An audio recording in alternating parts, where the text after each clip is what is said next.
والذین لا یعلمون صدق اللہ مولانا العظیم وصدق رسولہ النبی الامین الکریم ونحن علی ذلک لمن الشاہدین والشاکرین والحمد للہ رب العالمین۔ سب سے پہلے آپ ہماری طرف متوجہ ہوں۔ میرے ساتھیوں، بہت مشکل سے وقت نکال کر آپ کے درمیان حاضر ہوا ہوں۔ صبح سے شام تک بنارس ہندو یونیورسٹی میں اپنے فرائض کو انجام دینے کے بعد خود سے کار ڈرائیو کر کے آپ کے درمیان حاضر ہوا ہوں۔ تھوڑی دیر آپ سے گفتگو کروں گا۔ میری 2-3 درخواست ہے، اسٹیج پر علماء بھی سن لیں اور عوام میں سے ہر فرد سن لے۔ میری تقریر کے درمیان آپ میں سے کوئی نعرہ نہیں لگائیں گے۔ سن لیا آپ نے؟ آپ میں سے کوئی نعرہ نہیں لگائیں گے میری تقریر کے درمیان۔ دوسری میری جو درخواست ہے وہ یہ ہے کہ آپ جتنی دیر سنیں سنجیدگی کے ساتھ سنیں، اس لیے کہ میں دیکھ رہا ہوں کہ پچھلے 2.5-3 گھنٹے سے پروگرام چل رہا ہے اور ٹھاٹھیں مارتا ہوا اتنا بڑا مجمع جو حد نگاہ تک میں دیکھ رہا ہوں، اور اس کے علاوہ سوشل میڈیا کے ذریعے پورا ہندوستان، پورا بھارت ہی نہیں بلکہ پوری دنیا اس پروگرام کو دیکھ رہی ہے۔ اب اس پروگرام سے ایسا میسج جانا چاہیے، لیکن ابھی تک ایک میسج آپ کو نہیں ملا ہے، جس کا مجھے انتہائی افسوس ہے۔ میں اپنے کمرے میں بیٹھے ہوئے اپنے عزیز کاشی بھائی سے، جو بڑے اسکالر ہیں بنارس ہندو یونیورسٹی میں تذکرہ کر رہا تھا کہ یہ کتنی بڑی بد نصیبی ہے، یہ کتنی بڑی کم نصیبی ہے، یہ کتنی بڑی ہرما نصیبی ہے۔ اتنا بڑا مجمع، اتنا شاندار اسٹیج، اتنی بارونق محفل، اور ابھی تک ایک ہی پیغام ہمارے بھارت کے باشندوں کو، میں صرف مسلمانوں کی بات نہیں کر رہا بلکہ پورے بھارت کے باشندوں کو، اگر بہتر سے بہتر پیغام اتنے اچھے اسٹیج سے نہیں دیا جاتا ہے تو اس سے بڑی کم نصیبی اور کچھ نہیں ہو سکتی۔ اس لیے میری درخواست ہے کہ آپ لوگ بغور سنیں۔ آدھے گھنٹے بولوں، 1 گھنٹے بولوں، ہو سکتا ہے آپ لوگ کہ سنجیدگی کے ساتھ سنیں گے، نعرے وغیرہ نہیں لگائیں گے تو 1.5 گھنٹے بھی بول سکتا ہوں۔ میں اپنی گفتگو کا آغاز اپنے وقت کے بڑے اسکالر، عالم دین حضرت علامہ مولانا کفایت علی کافی مراد آبادی۔ آپ میں سے کتنے لوگ ہیں اسٹیج پر چھوڑ کر، کتنے لوگ ہیں جو حضرت علامہ مولانا کفایت علی کافی مراد آبادی کو جانتے ہیں یا ان کے نام سے واقف ہیں؟ سبحان اللہ، چند ہاتھ میرے درمیان اٹھے ہیں۔ یہ وہ مجاہد آزادی ہیں جنہوں نے دیش کی آزادی کے لیے اپنی جان کی قربانی پیش کر دی۔ رمضان کا مہینہ تھا، جمعہ کا دن تھا، انگریز نے موت کی سزا سنائی تو تختہ دار پر جاتے ہوئے یہ اشعار گنگنا رہے تھے۔ اگر آپ اجازت دے دیں تو میں ان اشعار کو حصول برکت کے لیے پیش کر دوں اور میسج آپ لوگوں کو دے دوں کہ اگر دیش کی حفاظت کے لیے اور حفاظت کے ساتھ ساتھ دیش کی ترقی کے لیے اور سماج کے ہر طبقے کی ترقی کے لیے مجھے ہر طرح کی قربانی اگر دینی پڑے تو ہم دینے کے لیے تیار ہیں۔ بے شک انشاءاللہ۔ کوئی گل باقی رہے گا نہ چمن رہ جائے گا۔ شیر کا لفظ ہے نیک چمن رہ جائے گا۔ ہمارے علی جناب قسمت سکندر پوری صاحب نے کہا نیک چمن رہ جائے گا، لیکن آپ کی آسانی کے لیے میں نے پڑھا نہ چمن رہ جائے گا۔ کوئی گل باقی رہے گا نہ چمن رہ جائے گا، پر رسول اللہ کا دین حسن رہ جائے گا۔ اور ہم سفیروں باغ میں ہے کوئی دم کا چہچہا، ہم سفیروں باغ میں، ہم سفیروں گوریا چھوٹی چھوٹی چڑیا، ہم سفیروں باغ میں ہے کوئی دم کا چہچہا، بلبلیں اڑ جائیں گی سونا چمن رہ جائے گا۔ اور اطلس و کمخاب کی پوشاک پہ نازا نہ ہو. اطلس و کمخاب کو سمجھنا چاہیں تو بھدوہی سے زیادہ کون سمجھ سکتے ہیں؟ شاندار قالین. اطلس و کمخاب کی پوشاک پہ نازا نہ ہو، اس تنے بے جان پر خاکی کفن رہ جائے گا. اور جو پڑھے گا صاحب لولاک کے اوپر درود، جو پڑھے گا صاحب لولاک کے اوپر درود، آگ سے محفوظ اس کا تن بدن رہ جائے گا. اور سب پناہ ہو جائیں گے کافی ولیکن حشر تک. سب پناہ ہو جائیں گے کافی ولیکن حشر تک. نعت حضرت کا زبانوں پر سخن رہ جائے گا. پڑھے درود شریف اللہم صلی علی سیدنا و مولانا محمد عادل الجود والکرم وسلم صلاۃ و سلام علیک یا رسول اللہ و صلاۃ و سلام علیک یا حبیب اللہ.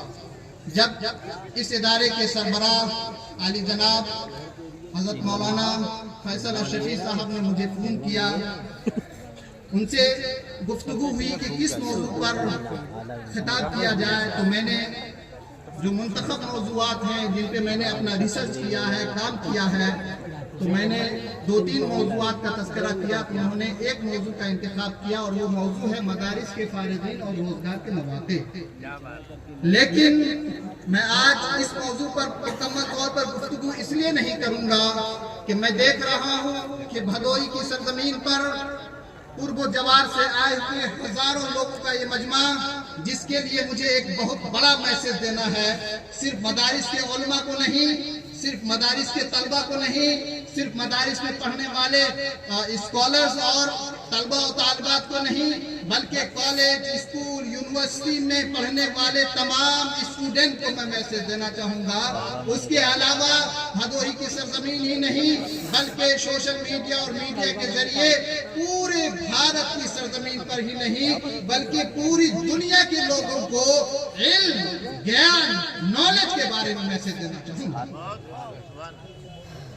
اللہ رب العزت قرآن کریم میں ارشاد فرماتا ہے، هل يستوي الذين يعلمون والذين لا يعلمون.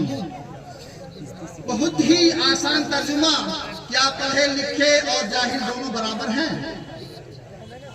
کیا پڑھے لکھے اور جاہل دونوں برابر ہیں؟ سوالیہ نشان. آپ بتائیں کیا پڑھے لکھے اور جاہل دونوں برابر ہیں؟ نہیں. سبحان اللہ.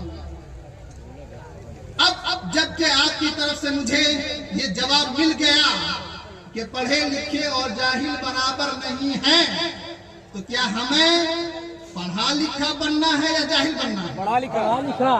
کیا ہمیں اپنے بچوں کو پڑھا لکھا بنانا ہے یا جاہل بنانا ہے؟ کسی شاعر نے کیا خوب کہا ہے، سعادت، سیادت، عبادت ہے.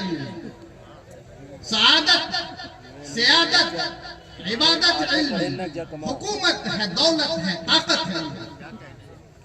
میرے دوست، اسٹیج پر تشریف فرما علماء کرام اور ادھر تمام عوام اور وہاں تک سننے والے تمام لوگ یاد رکھیں، دنیا کی تاریخ کا مطالعہ کریں، ہسٹری آف ورلڈ کو آپ پڑھیں، اس کا آپ اسٹڈی کریں تو آپ کو معلوم ہوگا کہ دنیا کے اندر جتنی بھی قومیں پائی جاتی ہیں، دنیا کے اندر جتنی بھی ملت پائی جاتی ہیں، دنیا کے اندر جتنی تہذیبیں پائی جاتی ہیں، دنیا کے اندر جتنا سماج پایا جاتا ہے، دنیا کے اندر جتنے لوگ پائے جاتے ہیں، ان تمام لوگوں کی تاریخ کا آپ مطالعہ کریں گے تو اس مطالعے کے بعد اس نتیجے پر پہنچیں گے کہ اس دنیا کے اندر، اقوام عالم کے اندر، اکناف عالم کے اندر جب بھی کسی قوم نے ترقی کی ہے، جب بھی کسی سماج نے ترقی کی ہے، جب بھی کسی معاشرے نے ترقی کی ہے، جب بھی کسی انسان نے ترقی کی ہے، جب بھی کسی سوسائٹی اور کسی ملت نے ترقی کی ہے تو انہیں علم کو اپنا ذریعہ بنانا پڑا ہے اور علم ہی کے ذریعے وہ قوم آگے بڑھ سکی ہے اور وہ دیش آگے بڑھ سکا.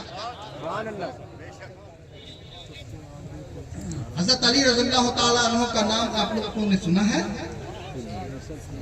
ارے سنا ہے؟ کیا بات، سبحان اللہ. حضرت علی رضی اللہ تعالیٰ عنہ ارشاد فرماتے ہیں، رضینا قسمت الجبار فینا لنا علم وللجہال معلوم. میں ترجمہ بھی کروں گا، گھبرائیے نہیں.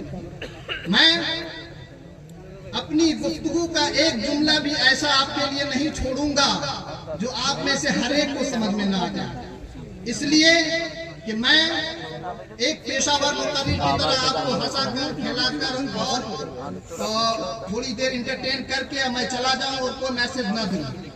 میں اپنا قیمتی وقت نکال کر آپ کے درمیان اس لیے آتا ہوں کہ ہم سننے والوں کو میسج دے سکیں اور بتا سکیں کہ اگر میں بنارس ہندو یونیورسٹی کی سرزمین پر ہوں تو اس کا سبب کیا ہے اور آپ کو کس طرح سے دیش کی ترقی میں اپنا کلیدی کردار ادا کرنا ہے۔ تو حضرت علی رضی اللہ تعالیٰ عنہ ارشاد فرماتے ہیں، رضینا قسمت الجبار فینا لنا علم وللجہال معلوم فإن المال یفنی عن قریب وإن العلم باق لا یزال۔ ہم اللہ رب العزت کی تقسیم سے راضی ہیں جس نے مجھے علم دیا اور جاہلوں کو مال دیا۔ مال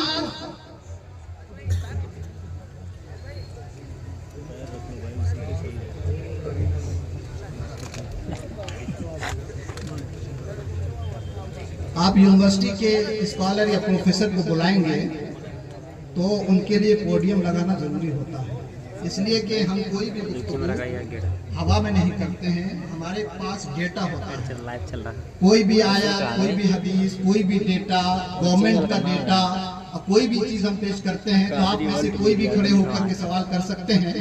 تو جب سوال کریں گے تو میرے پاس وہ دلیل ہونی چاہیے، ہوائی فائرنگ سے کام نہیں چلے گا۔ اور ایک اسکالر جب یونیورسٹی سے آتا ہے تو وہ اپنی چیزوں کو پوری تحقیق کے ساتھ، ریسرچ کے ساتھ لاتا ہے، اور ظاہر ہے کہ انسان ہے، ساری چیزیں یاد نہیں رہتی ہیں، تو لکھ کر کے، اور یہی ایک کلچرڈ، سویلائزڈ، پڑھے لکھے اسٹیج کی خصوصیت ہے کہ وہاں جو بھی اسکالر آتے ہیں، جو بھی بولنے والے آتے ہیں، وہ اپنی گفتگو دلیل کے ساتھ پیش کرتے ہیں۔ درود شریف پڑھیں، اللہم صلی علی سیدنا مولانا محمد وعلی آلہ وسلم، صلاۃ و سلام علیک یا رسول اللہ وصلاۃ و سلام علیک یا حبیب اللہ۔ میں نے شعر پڑھا، رضینا قسمت الجبار فینا لنا علم وللجہال معلوم فإن المال یفنی عن قریب وإن العلم باق لا یزال۔ ہم اللہ رب العزت کی تقسیم سے راضی ہیں، ہم اللہ رب العزت کے انعام و اکرام سے راضی ہیں جس نے مجھے علم دیا اور جاہلوں کو مال دیا۔ مال فنا ہو جائے گا، علم کو کبھی فنا نہیں۔ وہ کون؟ حضرت علی رضی اللہ تعالیٰ عنہ، جن کے بارے میں اللہ کے رسول صلی اللہ تعالیٰ علیہ وسلم ارشاد فرماتے ہیں، انا مدینۃ العلم وعلی بابها، میں علم کا شہر ہوں اور علی علم کے دروازے ہیں۔ وہ حضرت علی رضی اللہ تعالیٰ عنہ آگے ارشاد فرماتے ہیں، لیس الیتیم الذی من مات والدہ ان الیتیم یتیم العلم والادب۔ یتیم وہ نہیں ہے جس کے والد کا انتقال ہو گیا ہو، یتیم وہ ہے جس کے پاس علم نہیں ہے اور جس کے پاس ادب نہیں ہے۔ اب آپ میں سے ہر انسان، ہر شخص یہ فیصلہ کر سکتا ہے کہ یتیم سماج کا انسان کون ہو سکتا ہے۔ سماج کا انسان وہی یتیم ہو سکتا ہے جس کے پاس علم نہیں ہے، جس کے پاس گیان نہیں ہے، جس کے پاس نالج نہیں ہے۔ اسی لیے اللہ رب العزت ارشاد فرماتا ہے، هل يستوي الذين يعلمون والذين لا يعلمون، کیا پڑھے لکھے اور جاہل دونوں برابر ہیں؟ میرے دوست یاد رکھو، آپ قرآن کریم کا مطالعہ کرتے ہیں، معلوم نہیں کتنے لوگ مطالعہ کرتے ہیں۔ آپ مطالعہ بھی کرتے ہوں گے تو صرف پڑھ لیتے ہوں گے، ناظرہ وہ بھی صحیح پڑھتے ہیں کہ نہیں پڑھتے اللہ ہی بہتر جانتا ہے، لیکن علم حاصل کرنے کے لیے